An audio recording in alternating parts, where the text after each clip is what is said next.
Bismillahirrahmanirrahim. Assalamualaikum warahmatullahi wabarakatuh.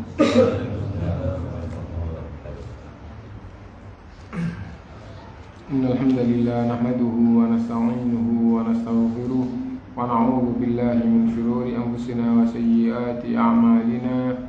Man yahdihillahu fala mudilla lahu wa man yudlil fala hadiya lahu. Wa asyhadu an la ilaha illallah wahdahu la syarika lahu. وأشهد أن محمدا عبده ورسوله يا أيها الذين آمنوا اتقوا الله حق تقاته ولا تموتن إلا وأنتم مسلمون يا أيها الناس اتقوا ربكم الذي خلقكم من نفس واحدة وخلق منها زوجها وبث منهما رجالا كثيرا ونساء واتقوا الله الذي تساءلون به والأرحام إن الله كان عليكم رقيبا يا أيها الذين آمنوا اتقوا الله وقولوا قولا سديدا يصلح لكم أعمالكم ويغفر لكم ذنوبكم ومن يطع الله ورسوله فقد فاز فوزا عظيما أما بعد فإن أصدق الحديث كتاب الله وخير الهدي هدي محمد صلى الله عليه وسلم وشر الأمور محدثاتها وكل محدثة بدعة وكل بدعة ضلالة وكل ضلالة في النار. Bapak-bapak, ibu-ibu, saudara-saudara sekalian rahimakumullah, alhamdulillah kita bisa melanjutkan kajian kita dan pembahasan kita sekarang Adabut Thalaq, ajaran tentang talak di dalam Islam. Cerai. Qad yata'adzaru istimrarul hayati zawjiyah. Kadang-kadang kehidupan suami istri itu tidak mungkin bisa berlanjut li ayyi sababin minal asbab, karena sebab-sebab tertentu.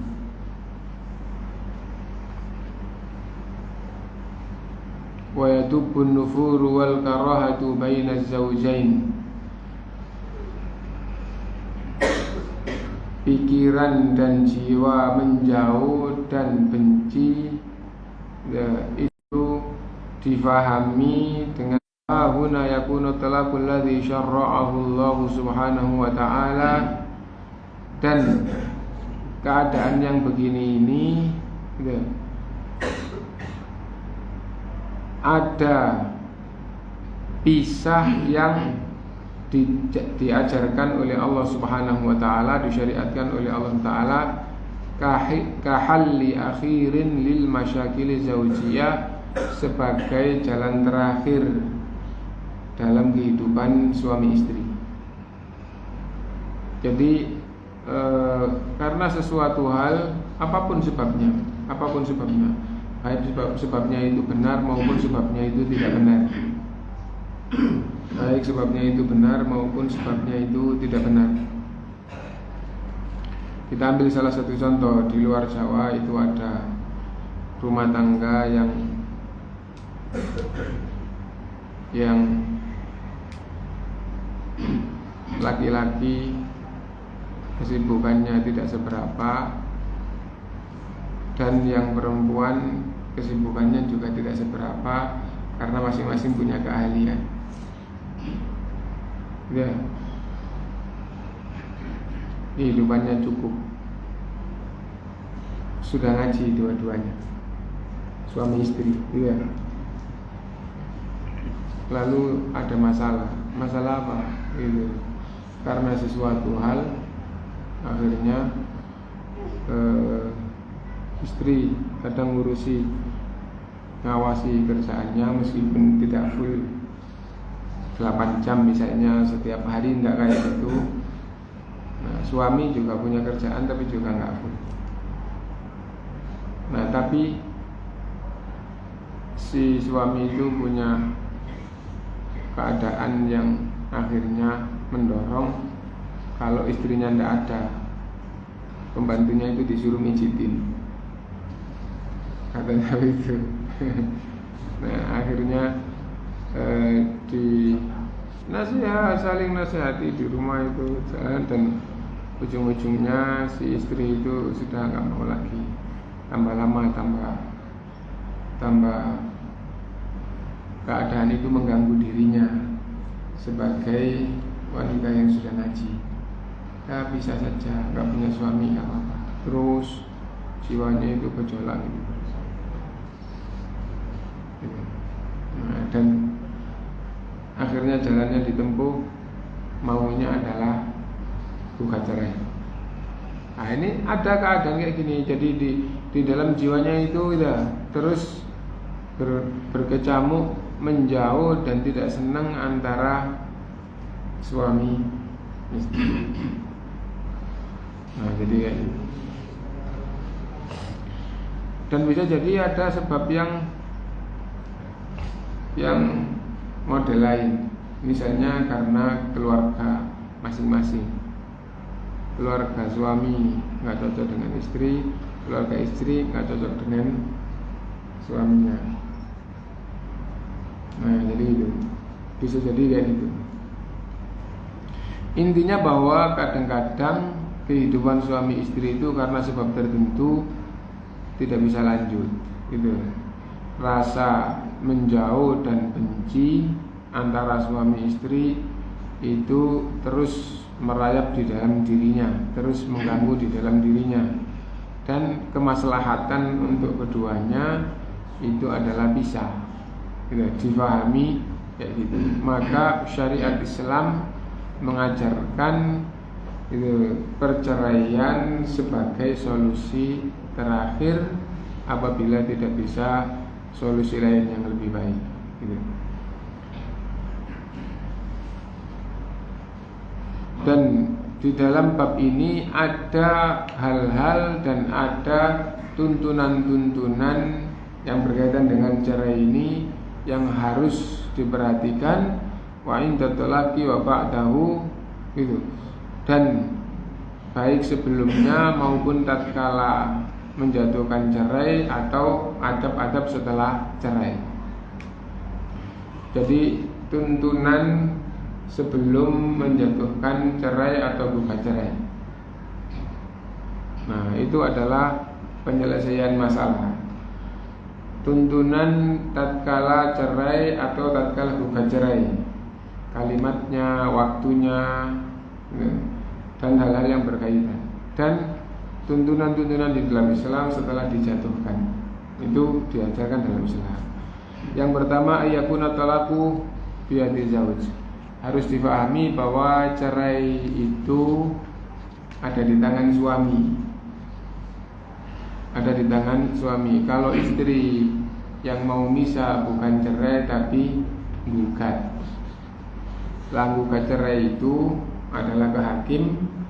Nanti kalau hakim itu menerima, maka hakim yang memutuskan. Itu sama. Bisa juga yang hasilnya ya, kalau hakim memutuskan. Tapi kalau suami punya kekuasaan untuk mencerai, sehingga istri itu senang maupun tidak senang, istri itu dicintai maupun tidak dicintai, kalau suami menjatuhkan haknya, jatuh.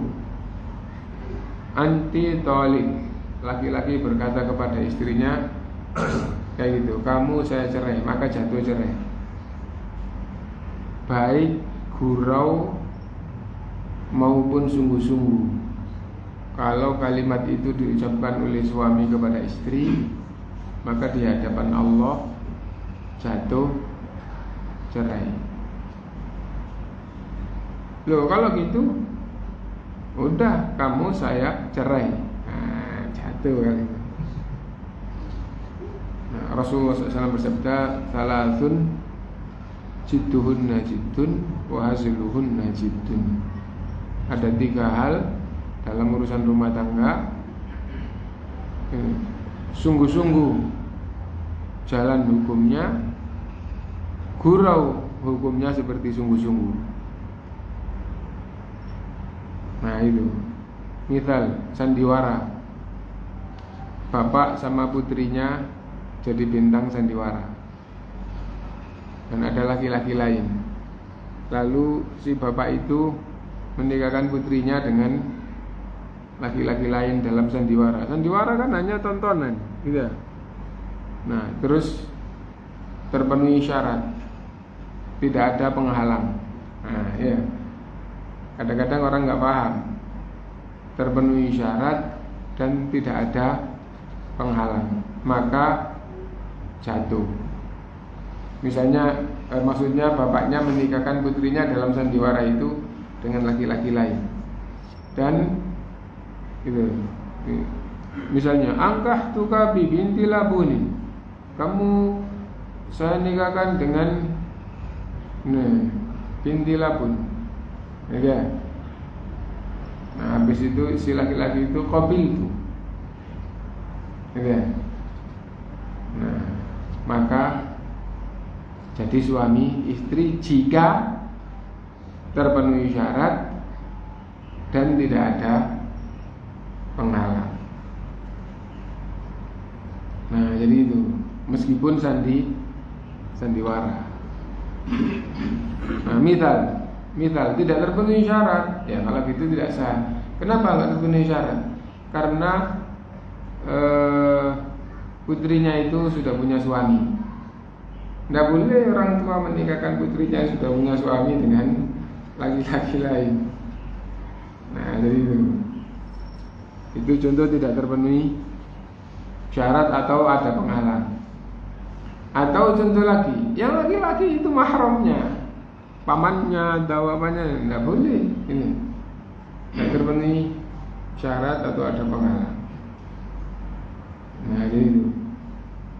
Nah,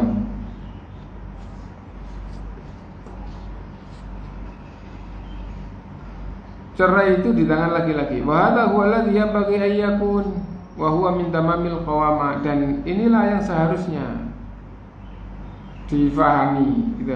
Dan ini adalah kesempurnaan kepemimpinan sebagai laki-laki atas keluarganya.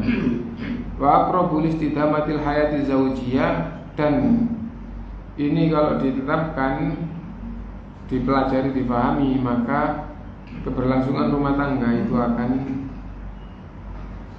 kuat. Li'anna rajula ahkamu minal mar'ah, karena secara umum laki-laki itu lebih mudah bertahan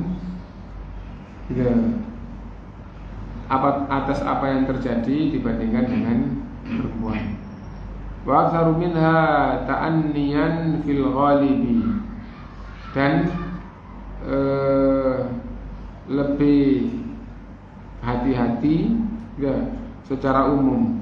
Wa aqallu minha, dan lebih menggunakan pikiran, tidak mengikuti perasaan secara umum. Wa hadza ma jarat bihil 'ada illa fil qalilin nadir, dan kebanyakan seperti itu kecuali 1-2 kasus. Yang laki-laki malah enggak sabar, yang perempuan yang lebih sabar di dalam masalah seperti ini. Dalam masalah rumah tangga, ya, intinya secara umum wanita itu lebih kepada perasaan, perasaannya sudah tidak bisa, ya udah. Nah, jadi itu secara umum gitu. Lidzalika fa inna baqa'al ismati fi yadi zawji afdal min an takuna fi yadi az-zawjah. Karena itu difahami bahwa ikatan pernikahan itu di tangan laki-laki lebih utama dibandingkan dengan di tangan perempuan. Itu syariat Allah yang menetapkan ikatan pernikahan di tangan laki-laki itu nyata difahami lebih bagus dibandingkan seandainya menyelisihi ketetapan Allah, yaitu di tangan perempuan. Liannaha qad tatasarra'u wa tattakhidhu qararat talaqi fi lahdhah dun tafkirin wa ru'yah. Karena kalau di tangan perempuan bisa-bisa ada masalah besar sedikit, masalahnya besar tapi sedikit atau sebentar, tidak langsung saja gitu jatuhkan. Tuna mubarririn ma'kul, tanpa alasan yang diterima, fa yakhrubul baitu wa yanhatimu, akhirnya rumah tangga itu hancur. Lidha yang bagi irsu ala ayyakuna talaqu bi yadi zawji la ghair. Karena itu Kalau lafadznya di sini banyak yang tidak cocok saya gitu ya. Tapi sekedar lafadznya karena bahasanya misalnya yang terakhir ya. Lidza, oleh karena itu yang baghil khirsu, harus perhatian ala ayyakuna talaqu bi yadi zauj la ghair, bahwa cerai itu di tangan laki-laki, tidak di tangan istri. Nah, tidak begitu kalimat yang bagus dia. Kalimat yang bagus, Allah menetapkan cerai itu di tangan laki-laki, bukan di tangan istri. Nah, bukan yang bagi itu seharusnya atau selayaknya. Lafadznya yang betul bukan seharusnya dan selayaknya, tapi gitu. Harus difahami Allah menetapkan cerai itu di tangan laki-laki, bukan di tangan istri.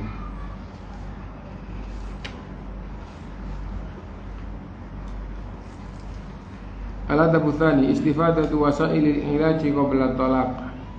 Nah, yang kedua, harus memanfaatkan sarana-sarana penyelesaian masalah sebelum menjatuhkan cerai. Harus memanfaatkan sarana-sarana menyelesaikan masalah. Artinya harus berupaya dulu untuk menyelesaikan masalah gitu, sebelum menjatuhkan cerai. Kalau masalahnya sudah terselesaikan, ya sudah kan gitu, nggak jadi cerai gitu. Fayam bagi lil muslimi idza huwa ra'a min ahlihi 'iwajan ayyastamfidha wasailal ilaji allati syara'aha Allah gitu. Karena itu orang Islam itu apabila melihat tanda-tanda gitu, wah ini keretakan rumah tangga gitu, itu dirasakan, difahami dan tambah nemen, maka tambah lama tambah besar, maka harus berusaha gitu, menggunakan sarana-sarana yang bisa menyelesaikan masalah. Wa minha al-nasiha wal mau'idhah, dan diantaranya adalah nasihat dan mau'idhah, saran-saran. Fa illam tujid naf'an fal hajru fil mabja', apabila dinasehati istri tidak bisa membaik, maka hendaklah disingkur. Hendaklah disingkur. Disingkur pembahasan ulama ahlu sunnah di generasi awal terus turun-temurun, bahkan sampai sekarang yang secara umum berpegang dengan tuntunan generasi awal, disingkur di ranjang atau di tempat tidur. Kenapa? Yang pertama, tidak ada yang tahu kecuali keduanya, jadi menutupi masalah. Dia sama istrinya kok berpaling, nggak ada yang tahu. Kenapa? Karena di dalam kamar, di ranjang. Itu ya. Yang kedua,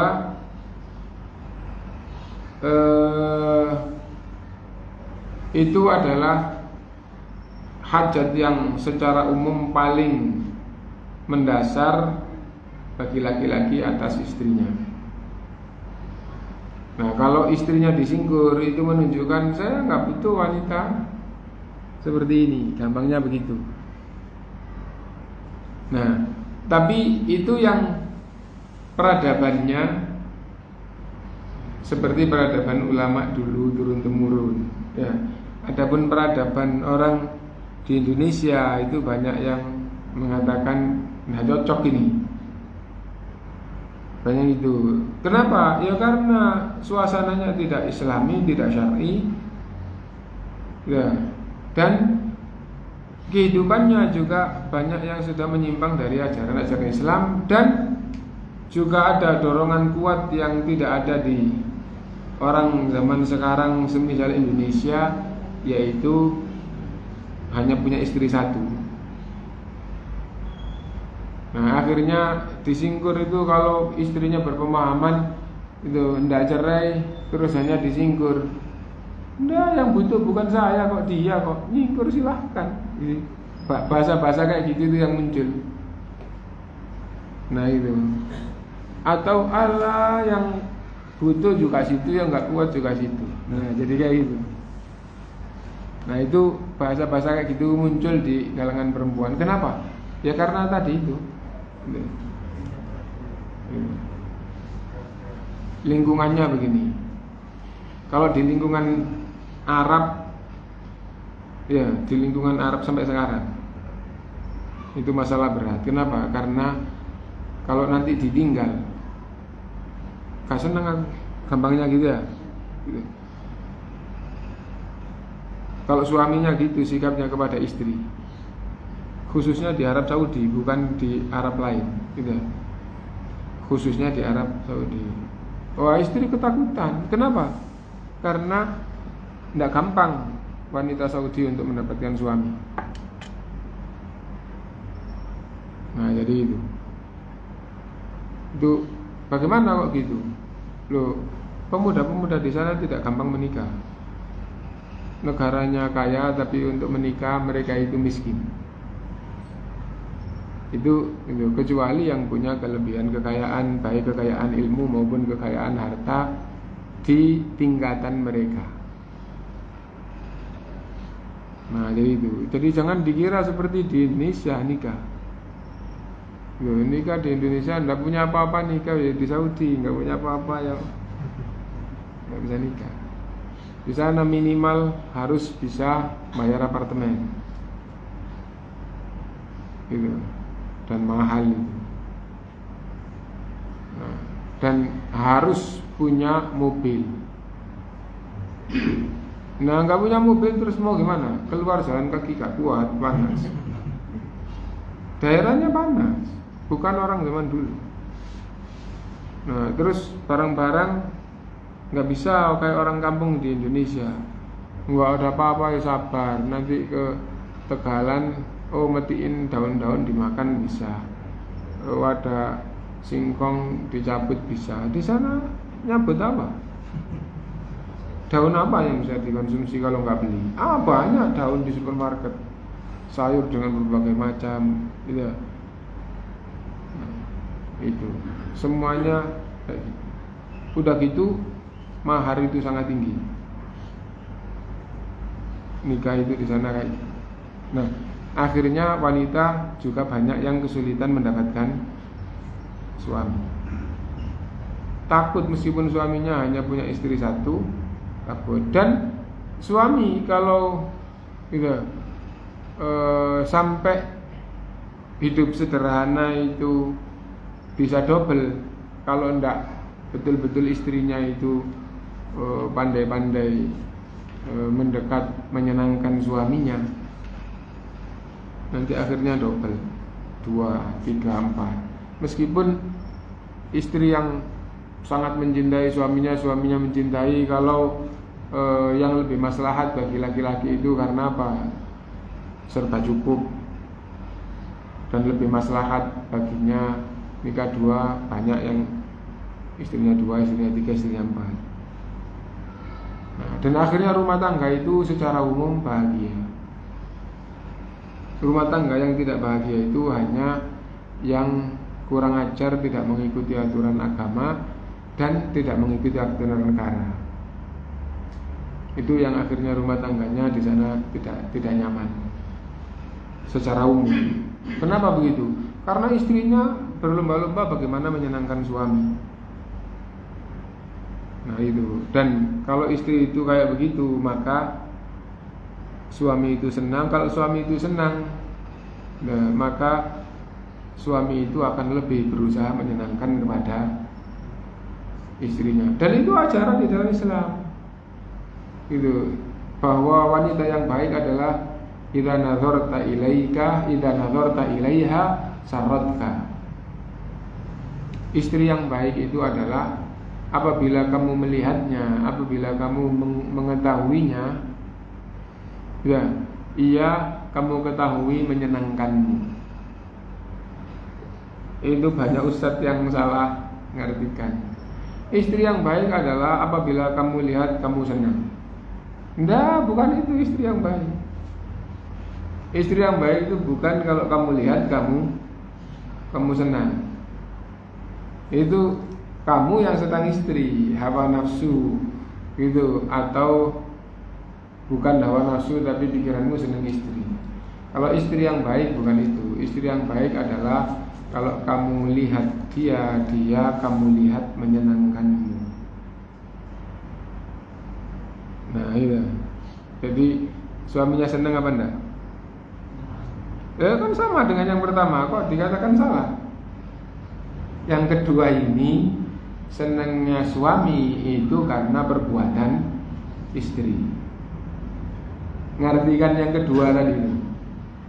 Adapun ngartikan dengan yang pertama itu salah syar'iyan, secara syar'i salah.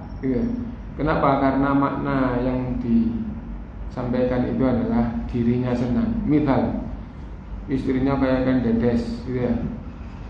Duduk saja. Istrinya datang duduk saja. Tapi karena kan dedes baru lihat itu, wah istri saya. Padahal dia duduk tuh nggak buat apa-apa. Gitu. Di buat kopi. Capek mas. Tapi masya Allah senangnya sama istrinya. Kenapa? Kan dedes ya. Kan dedes kan di orang kampung Jawa dulu itu kalau nyebut itu, kalau model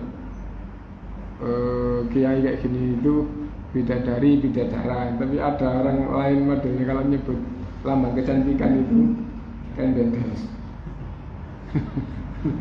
Jadi itu.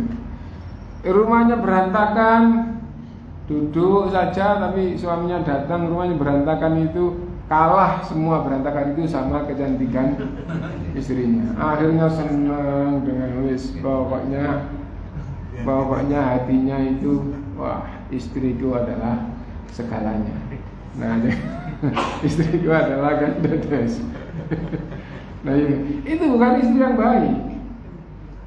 Itu kamu yang senang samanya, bukan dia orang baik, bukan dia istri baik, kamu yang senang padanya. Istri yang baik itu adalah itu karena perbuatannya kamu senang, menyenangkan. Nah jadi ya itu ya. Kalau istri itu berusaha kayak gitu ya, itu artinya istri sendiri itu kepingin bahagia dengan suaminya. Istri yang kepingin bahagia dengan suaminya itu kayak gitu. Adapun istri yang kuat, alah semua orang lah kayak suami. Dia pergi banyak orang, dia satu. Di kampung ini ada laki-laki 8.000. Itu istri yang kuat ya. Akhirnya suaminya kayak apapun itu. Ya jadi kayak gitu. Itu bukan istri yang baik. Nah jadi Nah, karena itu ketika ada masalah di lingkungan yang kayak begitu, terus disingkur di tempat tidur sama suami, itu pukulan berat. Itu pukulan berat itu. Nah itu. Nasihat itu menunjukkan bahwa suami tidak cocok dengannya. Akhirnya dinasihati. Dinasihati tidak bisa disingkur. Saya tidak butuh dengan wanita kayak begini. Gampangnya begitu. Yang diinginkan dari wanita itu adalah bagaimana jiwa suami itu tenang. Ayat itu kayak gitu. Wa min ayatihi an khalaqalakum min anfusikum azwajan litaskunu ilaiha. Di antara tanda kekuasaan Allah, Allah jadikan untuk kalian wahai laki-laki istri. Kenapa Allah jadikan gitu? Supaya kalian tenang kepadanya, supaya suami itu tenang kepada istrinya. Nah itu. Nah kalau jiwa itu tenang, senang, tenang kepada istrinya dan petunjuknya tadi kayak gitu ya. Nah dari situ wa ja'ala bainakum mawaddatan wa rahmah, Allah akan menjadikan jiwa yang rahmah. Rahmah itu apa? jiwa rahmah itu gitu. Mawaddah itu mencintai, rahmah itu seperti sifat rahmah Allah. Apa rahmah Allah? Memaafkan kesalahan dan memberikan kebaikan. Tapi kan orang nggak paham ya, gitu. Jadi cinta dan kasih sayang, cinta kasih sayang itu tasawurnya bagaimana? Nah, rahmah itu memaafkan kesalahan dan memberikan kebaikan. Dia salah-salah gini, dimaafkan. Allah mengampuni karena rahmatnya. Loh, dia tidak punya amalan, tetap diberi kebaikan. Kenapa? Karena rahmatnya. Nah, jadi Allah akan menjadikan mawaddah warahmah. Akhirnya istrinya salah, dimaafkan. Kenapa? Karena istrinya banyak menyenangkannya. Terus berusaha bagaimana baik kepada istrinya. Nah,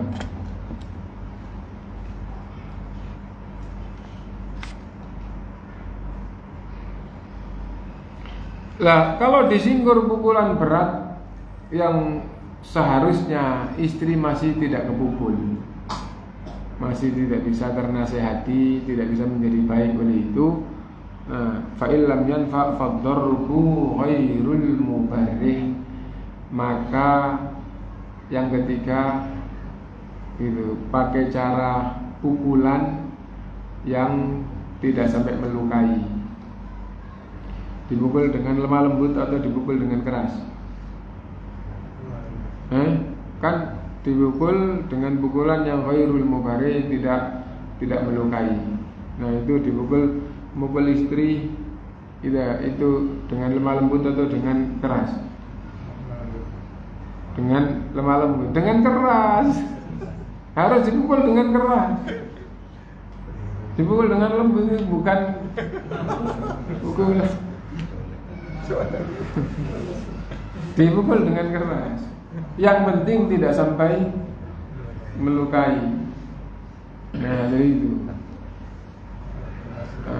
Di antara sahabat itu ketika supaya istrinya menjadi baik itu dipukul dengan cari dahan yang banyak daunnya itu, dicambukkan sampai rontok daunnya. Nah, ya meskipun bukan daun kurma nggak bisa rontok. Nggak bisa rontok. Kelapa itu diambil kira-kira 1 meter, dipotong, terus kan banyak daunnya dikumpulkan, dicampurkan, nggak bisa rontok daunnya. Nah, jadi ya itu kesakitan. Loh, namanya dipukul dalam itu kesakitan untuk menunjukkan bahwa dirinya tidak bisa menerima istri seperti ini. Nah, itu ya, kesakitan, tapi nanti 1/4 jam, setengah jam sudah tidak ada bekasnya. Nah, itu. Nah, terus kalau saya mukul istrinya nggak sampai kayak gitu. Lah terus pakai rotan aja, terus dipukul sekali aja, jelas. Jadi paling cuman kesakitan sedikit gitu ya. Tapi 3 bulan nggak sembuh. Bukannya kayak gitu. Justru bukan yang kayak gitu yang benar. Nah, jadi mukul yang beneran sakit dan menunjukkan bahwa dirinya tidak suka dengan wanita yang tidak baik. Nah, itu. Kalau masih kepingin jadi istri, harus jadi yang baik. Nggak baik, tahapannya sudah kayak gini gitu. Nah, tapi kesakitan di saat itu sebentar terus selesai maksudnya sakitnya jadi sebentar. Dan diharapkan kejelekannya juga sudah selesai. Tidak ada luka, tidak ada bekas setelah beberapa saat yang tidak lama. Jadi itu. Nah, Fa idza lam yasluh fatahkimu hakamaini min ahlihi wa ahliha. Masih tidak bisa selesai, maka harus ada wakil dari istri, ada wakil dari keluarga suami untuk menunjukkan masalah. Jadi kondisinya kayak begini, tidak bisa gitu. Nah, daripada rumah tangga terus nggak baik, nggak tenang, nggak gini gitu. Nah, maka melibatkan keluarga yang terbaik bagaimana ini. Nah itu. Fa ilam yujid kulla dzalika fa khina idzin yakunu talabu akhirul maqaf. Apabila sudah kayak begitu masih tidak bisa, ya memang bisa itu adalah jalan terakhir. Wa kama qalu fa inna akhiral ilaji al-kai, sebagaimana dalam ungkapan orang Arab, pengobatan terakhir adalah kai. Dalam urusan rumah tangga, jalan terakhir adalah cerai. Wa mimma yushiru ila hadhil wasail al-mutadarrija fil ilaji qaulihi ta'ala, dan tahapan-tahapan ini gitu ditunjukkan atau diajarkan oleh Allah SWT. Allah berfirman, ar-rijalu qawwamuna 'alan nisa, laki-laki itu pemimpinnya wanita. Bima faddalallahu ba'dahum 'ala ba'din, karena Allah mengutamakan sebagian atas sebagian yang lain. Rasul sebagian lebih diutamakan oleh Allah atas sebagian yang lain. Manusia sebagian lebih diutamakan oleh Allah atas manusia yang lain. Dalam rumah tangga, kepala keluarga suami diberi kelebihan oleh Allah melebihi istri. Bima faddalallahu ba'dahum 'ala ba'din wa bima anfaqu min amwalihim, dan karena nafkah yang diberikan oleh laki-laki kepada istri. Karena itu kalau ada rumah tangga yang menafkahi rumah tangganya itu adalah istri, itu apabila baik, alhamdulillah. Ya. Apabila rumah tangganya terus berjalan baik, itu alhamdulillah. Tapi bukan itu ajaran di dalam Islam. Ya. Nah, kenapa? Karena ajaran di dalam Islam yang asli, yang tidak karena pengecualian, itu qawamah, kepemimpinan itu Allah berikan pada suami gitu. Dan yang berkaitan dengan kebutuhan itu tanggung jawab pemimpin, sehingga kata-katanya itu berpengaruh. Nah, karena itu di dalam Islam yang menerima itu lemah gitu. Yang menerima itu lemah dibandingkan dengan yang memberi.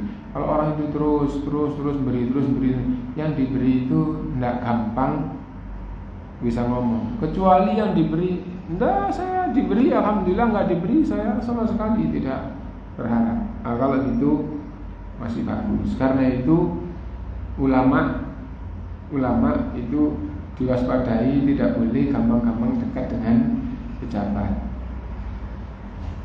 Meskipun dekat tidak berarti haram. Kenapa? Karena kalau dekat dengan pejabat gampang diberi. Dekat dengan penguasa gampang diberi. Dan diberi itu bisa diberi kedudukan. Oh, dia jadi pemimpin agama. Nah, tapi bukan karena dia pemimpin agama, karena diberi saja. Atau nggak dikasih gitu, tapi dikasih banyak harta gitu. Atau pokoknya dikasih. Nah, orang yang banyak dikasih gitu dan merasa bahwa dia banyak memberi, dia punya jiwa rendah di hadapan yang memberi. Nah, jadi itu. Nah, karena itu ulama yang betul-betul ulama itu tidak kayak gitu. Orang betul-betul ulama itu tidak. Jadi maksudnya tidak itu kalimatnya kalau tidak cocok tidak. Mengatakan tidak boleh. Atau tidak jadi lagi. Nah, dan yang masih jalan sekarang terdengar meskipun oleh orang-orang yang belajar itu di Saudi. Di Saudi, iya. Saudi itu kerajaan, itu urusan kekuasaan zahir,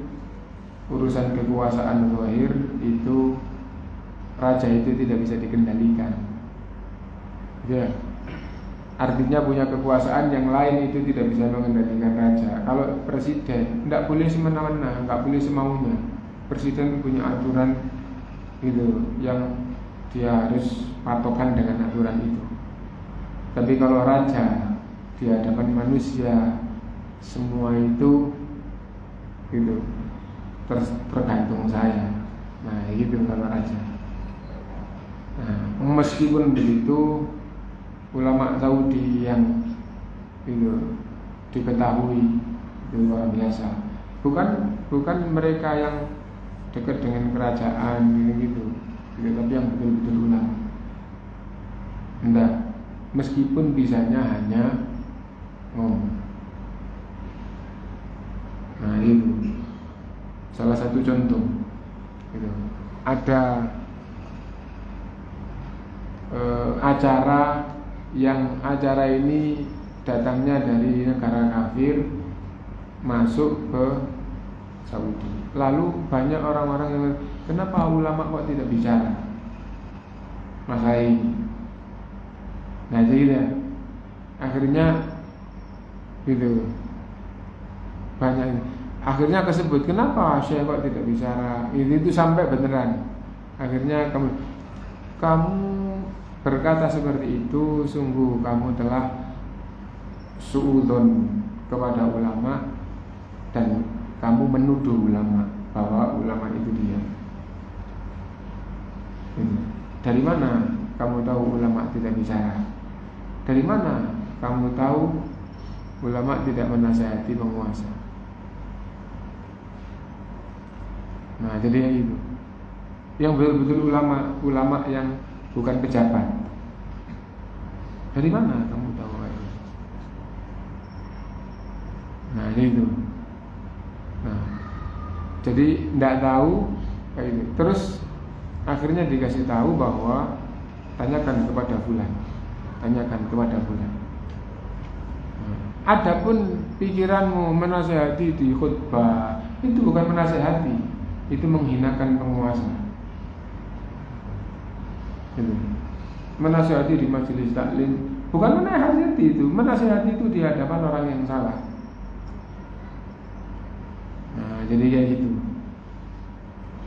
Dan mereka datang ke raja, nggak takut di penjara, nggak takut di gitu. Nah, jadi kayak gitu. Nah, nanti kalau seperti Imam Nawawi di abad ke-7 Hijriah, lahirnya tahun 621 atau 23 ya, Hijriah. Menasihati raja, akhirnya raja itu mengatakan gitu, nasihatnya masih belum langsung, tapi nasihatnya sudah sampai ke raja. Kalau gitu putuskan gajinya Imam Nawawi.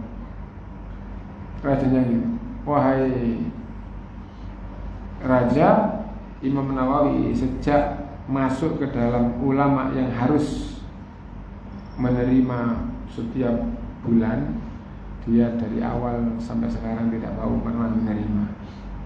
Padahal orang miskin, ulama tapi miskin, gitu. Tapi tidak mau menerima. Wah, repot ini. Kalau gitu siapkan hukuman buat dia.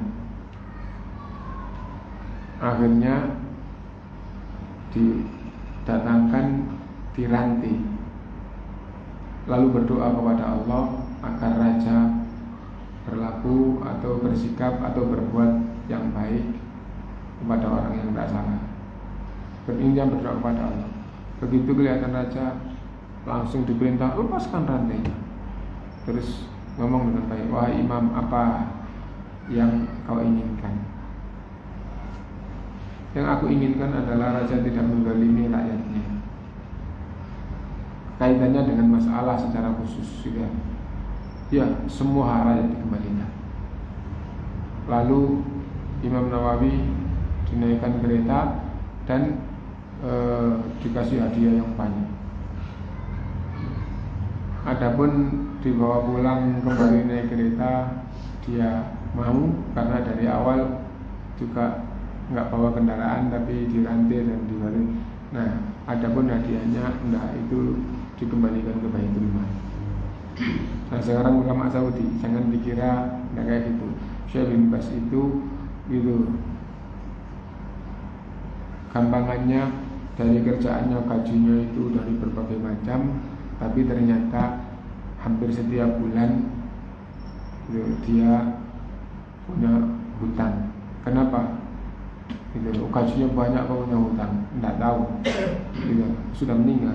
Ternyata begitu Syekh bin Baz meninggal, banyak orang bahkan dari luar Saudi yang miskin itu gitu. Wah, yang biasa diberikan setiap bulan itu tidak tahu terusnya. Kenapa? Karena Syekh meninggal dan itu adalah dari Syekh.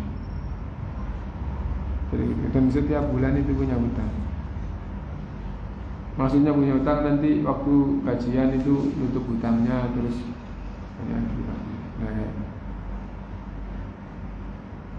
itu luar biasa. Nah, ada kasus-kasus yang berkaitan dengan nasihati. Sesungguhnya keberkahan kerajaan sendiri itu adalah berkaitan dengan kebenarannya di atas jalan Allah SWT. Nasihat di sana ulama kepada raja itu adalah nasihat. Ulama tidak bisa memukul raja, tidak bisa memerangi raja. Ulama itu menasihati raja. Nah, jadi itu. Kalau rajanya baik atas nasihatnya, alhamdulillah. Kalau rajanya dinasihati tidak bisa baik, ulama sudah lepas tanggung jawab. Dan bahkan afdhalu al-jihad kalimatu haqqin inda sultanin jair. Nah, itu.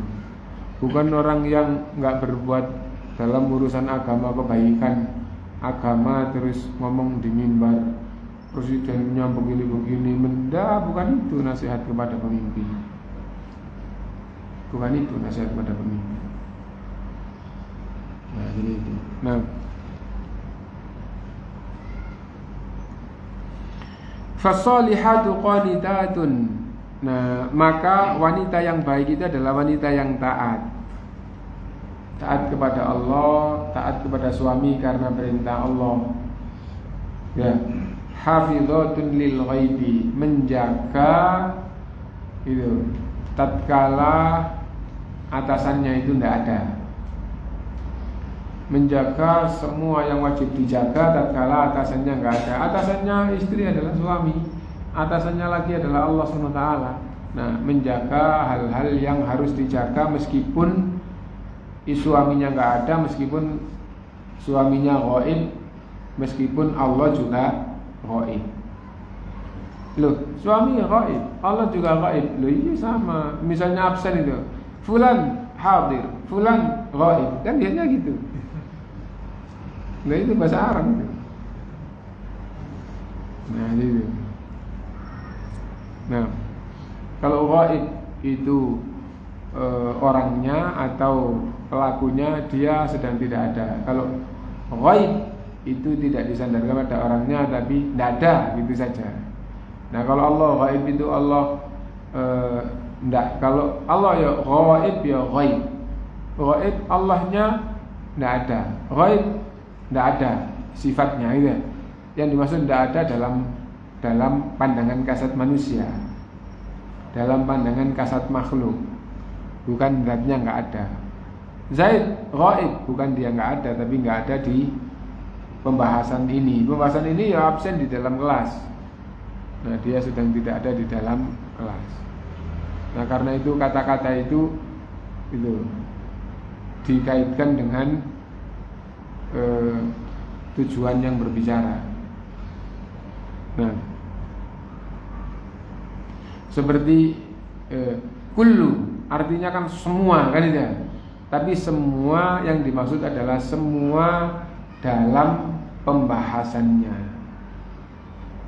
Semua dalam pembahasan. Orang yang mengatakan semua maksudnya semua di sini adalah semua dalam bab yang sedang dibahas. Karena itu Allah SWT berfirman, angin yang Allah kirimkan kepada kepada kaumnya Nabi Hud, ya, tudammiru kulla syai'in bi amri rabbiha.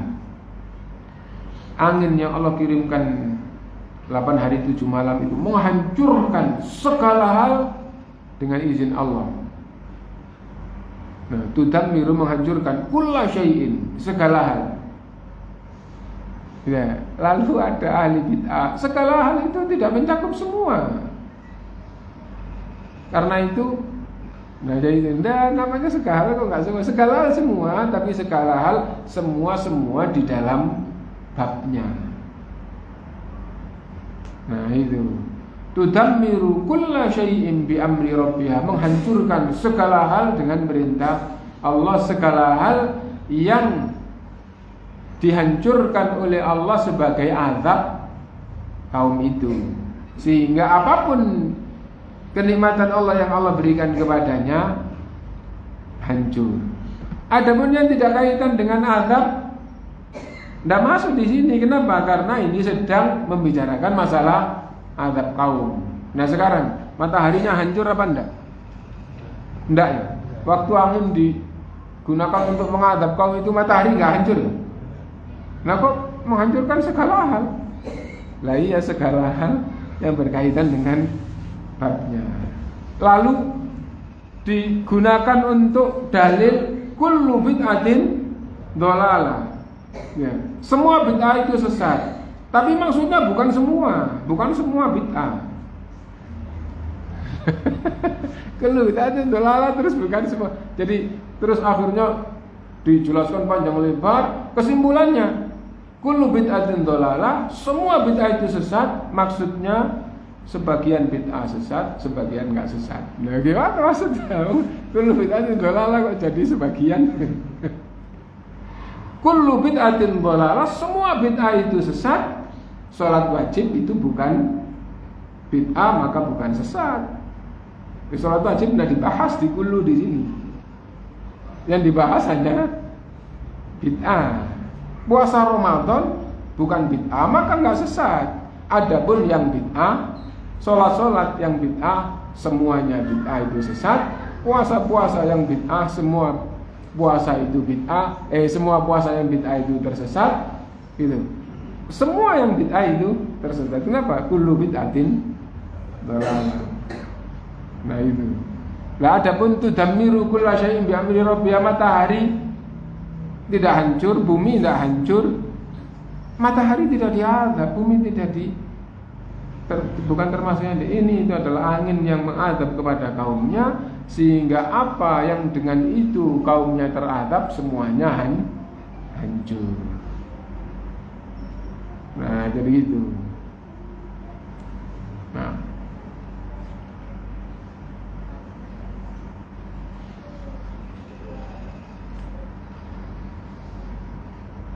hafizatun lil ghaibi bima hafizallah wallati takhafuna nusyuzahunna, dan istri-istri yang kalian takutkan kedurhakaannya.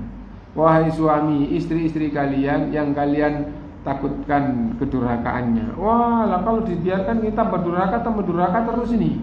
Durhaka kepada Allah dan durhaka kepada suaminya. Fa'idhuhunna, beri mau'idhah mereka. Diberi mau'idhah enggak selesai. Wahjuruhunna. Gitu.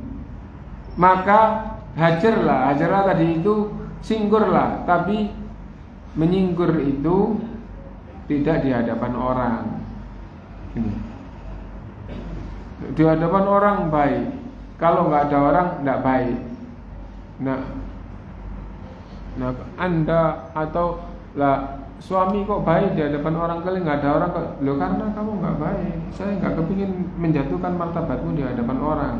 Tapi kamu kalau nggak mau baik, saya tidak bisa menerima. Nah jadi kayak gitu. Nah itu nyingkur di ranjang atau di dalam kamar tadi.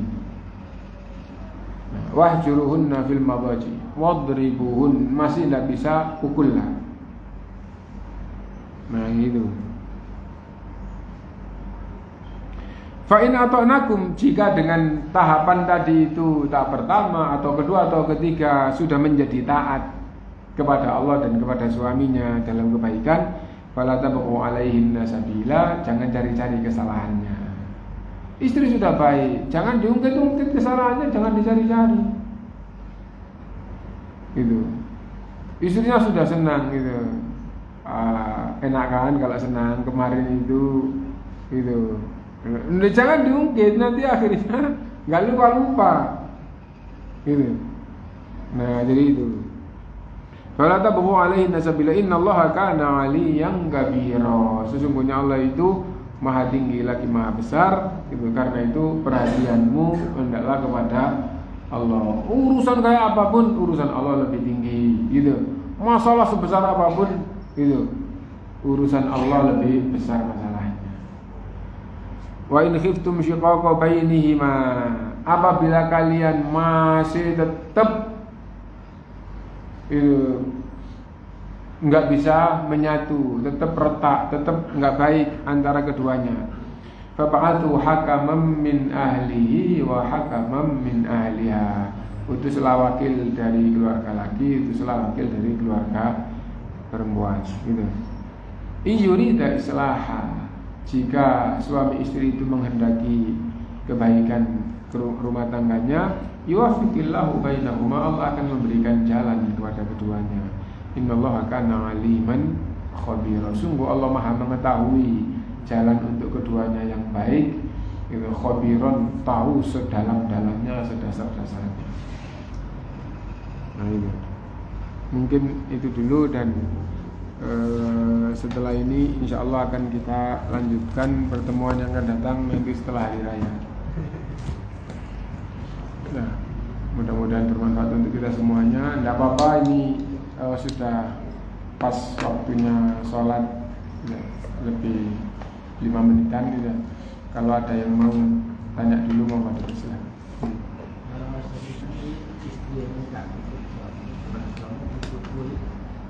Terus sekarang itu melapor ke polisi, sekarang di polisi. Kalau istri dipukul lapor ke polisi, ya terus ditangani polisi, bagaimana? Bagaimana gitu ya? Polisi tidak punya bukti. Ya. Polisi tidak punya bukti. Ya, kan tidak tahu loh ya. Polisi tidak punya bukti, dan istrinya yang lapor juga tidak akan bisa membuktikan. Kan tidak membekas pukulannya. Ya toh. Sakit Pak saya Pak. Mana Bu sakitnya Bu? Tadi. Enggak bisa jadi bukti kayak gitu. Karena itu mukulnya jangan yang membekas. Makanya tadi itu jangan pakai rotan gitu. Hanya kaget, waduh sekali gitu toh. Nah tapi 3 bulan masih ada. Jangan pakai gitu. Pakai daun, pakai cabang pohon yang banyak daunnya, buahnya daunnya gitu ya. Kayak bunga yang di depan rumah, bunga daun merah gitu ya. Itu kan gitu. Nah, yang sedang belum dipotong ini dicabut aja kalau masih kecil, terus digunakan untuk istri sampai rontok daunnya. Jangan di mukanya. Di muka langsung ada hadisnya, dan tidak boleh di muka. Nah, jauhilah memukul muka. Nah, ini. Selanjutnya ada pertanyaan saya. Gimana Pak? Waktu min itu surat asar belum masuk asar, tapi jam 4 terus min. Apa surat asar ini dikodok atau tidak? Ulama berbeda pendapat. Orang yang datang bulannya misalnya jam 4 belum sholat asar, azan belum, masih suci gitu ya.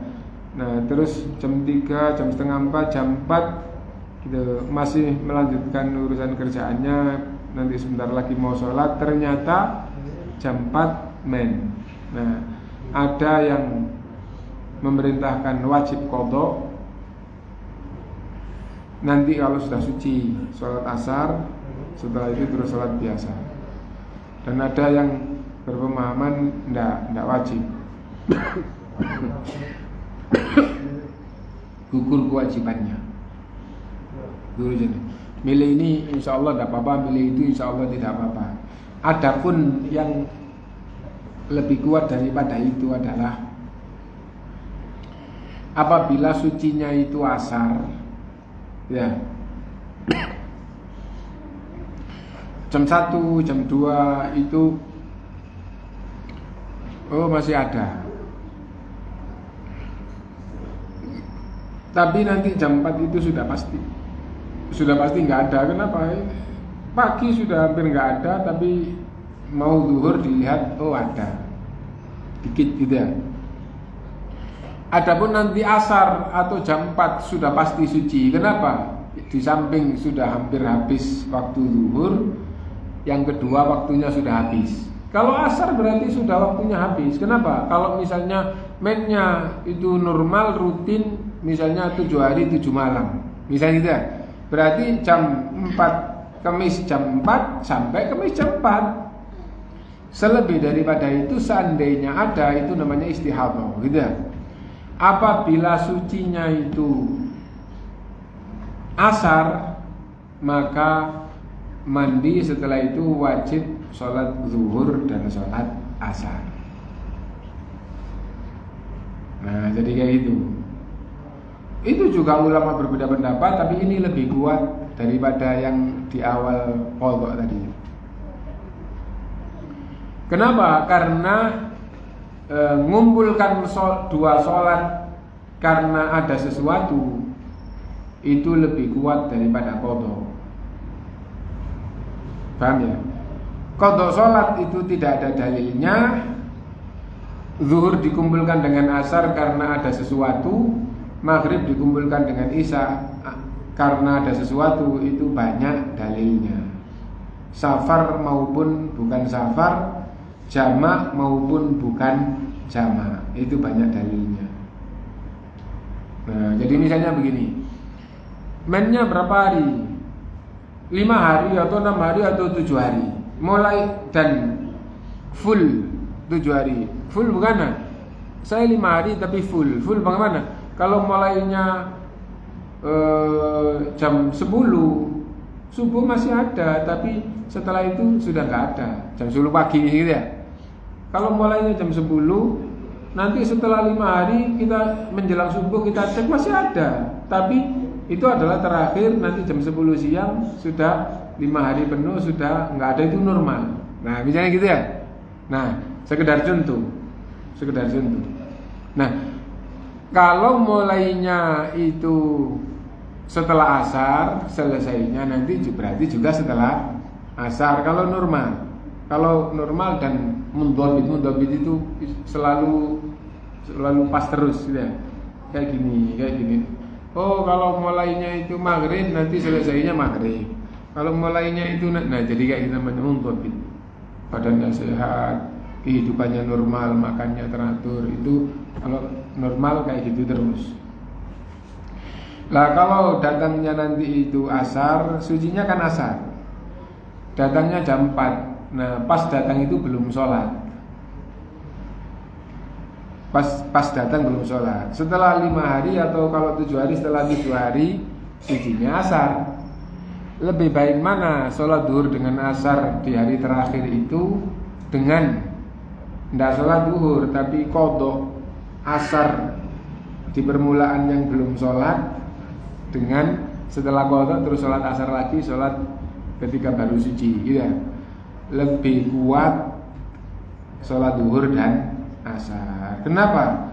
Karena mengumpulkan zuhur dan asar di waktu asar itu banyak gitu ya, banyak dalil, banyak sebab. Adapun qadha sholat itu tidak ada dalilnya, itu murni ijtihad. Qadha yang ada dalilnya itu hanya 3, yaitu man-nama an sholatin aw nasi, cuma 2, tertidur atau bangun-bangun waktu sudah habis, itu qadha ya, atau lupa ingat-ingat waktu sudah habis. Itu qadha yang ada dalilnya. Nah, adapun jamak ya banyak sebab, gitu ya. Hujan jamak, ya. Safar jamak. Sekarang yang bukan jamak, jamak suri. Jamak suri itu bentuknya jamak. Suri itu asal kata dari suro itu artinya bentuk. Ya, jamak suri, jamak bentuknya, bentuk jamak, tapi bukan jamak. Bentuknya jamak tapi bukan jamak itu apa? Sholat duhur mepet asar, langsung sholat asar. Ya, sholat duhur langsung salam, langsung berdiri sholat asar, baik sudah masuk waktu asar maupun belum. Karena sengaja mepet, ternyata itu lo belum sholat sudah asar, belum sholat duhur sudah asar, tidak apa-apa. Contoh ya, saya karena sebab ini, sebab ada beberapa. Karena sebab ini maka tuntunannya yang paling bagus buat saya adalah jamak suri, gitu ya. Maka saya sholat zuhur dan asar, gitu ya. Saya persiapan tatkala waktu zuhur tinggal 10 menit. Ya, kan mepetkan asar ya. Nah, nanti saya sholat zuhur, salam langsung ke asar. Nah, akhirnya ambil air wudhu, terus sholat, salam, belum adzan asar, langsung sholat asar. Meskipun belum adzan, salam zuhur langsung asar.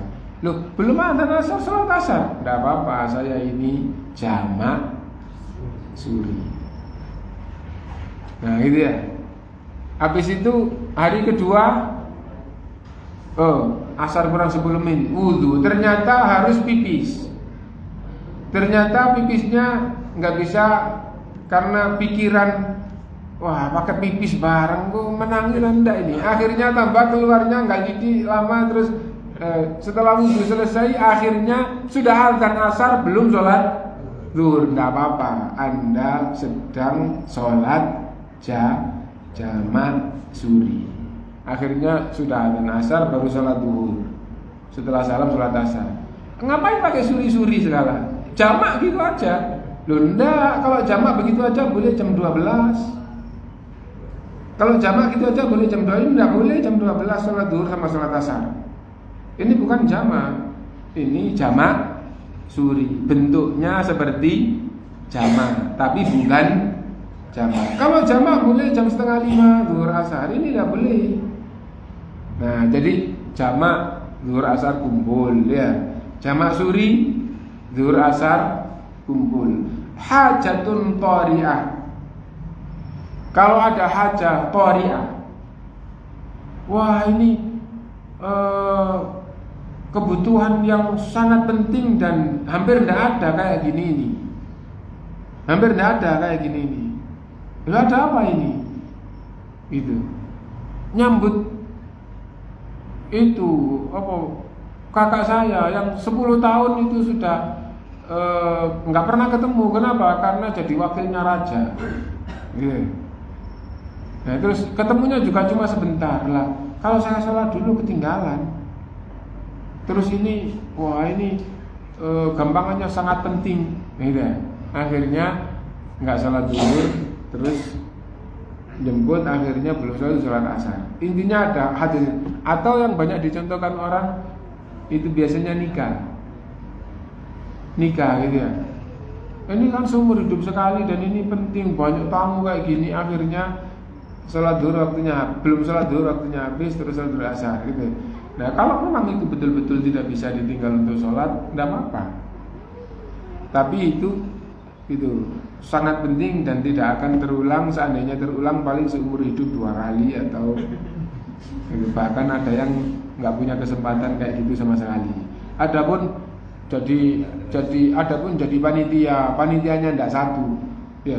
Jadi panitianya satu mungkin, ya. Tamunya terus, nggak bisa ditinggal tamunya terus, ditinggalan nanti tamunya nggak ada yang sama sekali yang nyambut, pengantinnya juga nggak ada, terus apa karepe iki, gitu. Tapi kalau panitianya itu banyak, Giliran gampang, sholat duhur waktu duhur, nanti ini belum, ini datang, ini sholat duhur gantian.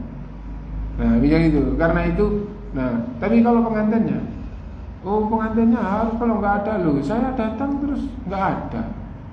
Keluarganya nggak di sini, ngapain saya datang lagi? Misalnya gitu. Nah intinya bahwa orang tertentu bisa punya keadaan, orang tertentu bisa nggak punya keadaan. Itu disebut dengan haja qari'ah. Akhirnya sholat duhur asar kumpul. Banyak loh dalilnya sholat duhur asar kumpul ya, karena tertentu. Nah, habis itu ada lagi apa? Misalnya keadaan darurat bukan bab sholat. Bagaimana darurat bukan bab sholat? Gitu. Wah ini, nyelamatkan ibu itu loh. Itu meskipun banjirnya nggak nemen-nemen tapi sudah tua, jalan biasa dulu. Nah ini banjir sebetis ini, wah ibu itu bisa tambah tiba, tambah gak iso tangi itu maris tikang tiba. Akhirnya menyelamatkan itu, akhirnya waktunya habis belum sholat zuhur, tidak apa-apa. Nah contoh yang biasa itu ya misalnya ada anak kecil yang jatuh ke air, tidak bisa naik sendiri. Apalagi kalau air itu ngalir sehingga butuh waktu ngejar atau apa, nah jadi itu ada orang kelelep atau ada kebakaran. Jadi contoh juga itu namanya darurat gitu ya. Wah, nah akhirnya sholatnya itu ketunda sampai akhirnya waktunya zuhur habis, sholat zuhur, sholat asar.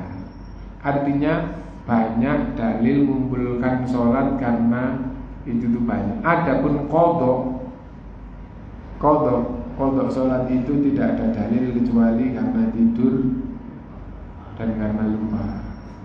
Karena itu yang mainnya mulai jam 4 belum sholat asar, lalu nanti waktu sucinya juga jam 4, ya lebih baik mana? Qadha di awal yang belum sholat asar jam 4 itu, setelah sholat asar selesai dengan sholat asar setelah suci, ya, dengan nggak pakai qadha, tapi di waktu suci ini sholat duhur dan asar. Loh kenapa kok duhur? Duhur nggak sholat itu karena itu masih ada sisa-sisa kayak gini. Itu lebih kuat sholat duhur dan asar. Itu kalau nggak belajar nggak ngerti Pak ya. Nah jadi,